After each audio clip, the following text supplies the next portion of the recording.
रात्रीच्या वेळी राजांचं अश्वपथक संकेतस्थळी पोहोचलं. गर्द रानानं व्यापलेल्या त्या रानात रातकिड्यांचा अखंड नाद उमटत होता. हवेतला गारवा जाणवत होता. राजांच्या स्वागतासाठी आबाजी विश्वनाथ, नेताजी वगैरे उभे होते. राजांनी विचारलं, आबाजी, बेत कसा? आबाजी म्हणाला, सारे पुढे गेले आहेत. शिड्या पुढं पाठविल्या आहेत.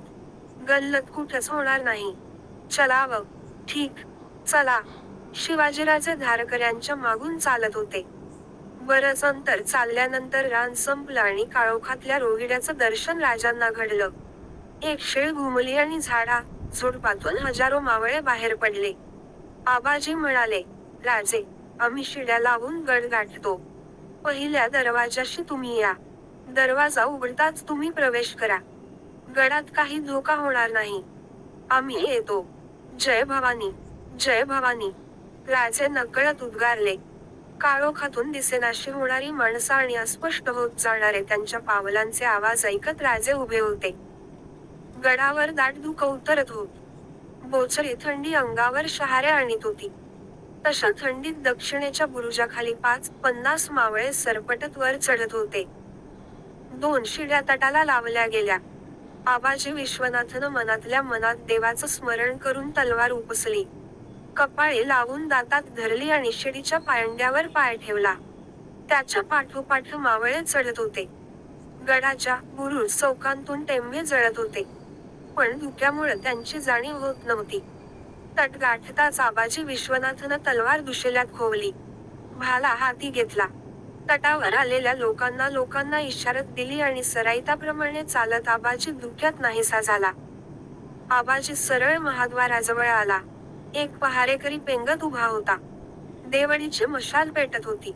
धुमे थंडावत चालली होती. दुसरा पहारेकरी घोंगड लपेटून घेऊन झोपला होता. छान पहारा चाललाय, आबाजी म्हणाला. त्याबरोबर पेंगणारा पहारेकरी दचकून जागा झाला. झोपलेला उठून बसला होता. दोघे तारवटलेल्या डोळ्यांनी आबाजीला बघत होते. अव, राव, बघतायसा काय? आयला, पण तुम्ही आलासा कवा? एकाला वाचा फुटली. असाच पहारा करा. तुम्ही चिलमे फुकत बसणार आणि मालक हुक्का ओढणार. गडावर कोण कवा आलं ते बी कळायचं नाही. काल सांजचं चालो. शिवाजी राजखलिता देणार आणि तुमचं बांदल राजखलिता घेणार. मग बांदल राजखलिता देणार आणि शिवाजी राजखलिता घेणार.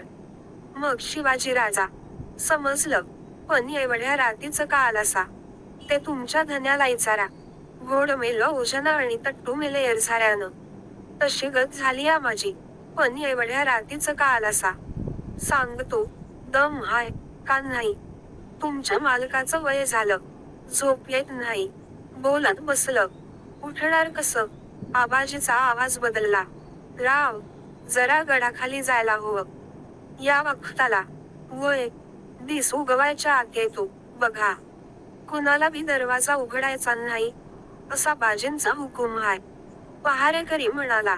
दरवाजा उघडू नका. दिंडी उघडा. एवढ्या रातीचं कोण बघतय? पण जाता कशाला?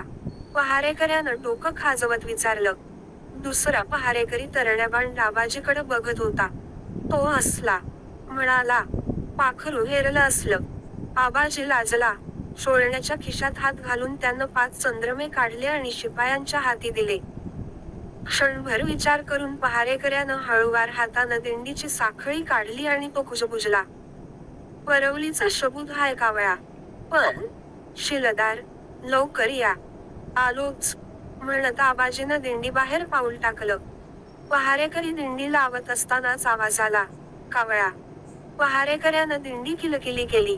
आबाजी आत पाऊल टाकत म्हणाला, भाला राहिला. आबाजी आत आला. भिंतीला टेकवून ठेवलेल्या भाल्याकडे तो जात असता पहारेकरी पाहत होते. दिंडीतून आत येणाऱ्या मावळ्यांकडे त्यांचं लक्ष नव्हतं. क्षणात दोन्ही शिपाई गारद केले गेले. आबाजीनं दरवाजाच्या आडण्याकडे बोट दाखवलं. तो प्रचंड आडणा करकरत सरकला. आवाज करीत दरवाजा उघडला गेला. हाती तलवारी घेतलेले मावळे किल्ल्यात घुसत होते आणि त्याच वेळी आबाजी ओरडला, हर हर महादेव एस. एकच किलकारी उठली. अमावास्या आणि दाट धुकं यांमुळं 4 पावलांवरचा माणूस दिसत नव्हता. दक्षिणेच्या तटाकडून हर हर महादेवेस ची साद उठली. आबाजी विश्वनाथ गंजीखान्याकडे धावला. वाटेत येईल तो शत्रू कापला जात होता. आबाजीनं गंजीखाना गाठला आणि चकमकीनं गंजीखान्याला आग लावली. गंजीखाना धडाडून पेटत होता. साऱ्या गडावर एकच कल्लोळ माजला होता. पेटत्या गंजीखान्याच्या उजेडात सारा गड प्रकाशित झाला होता.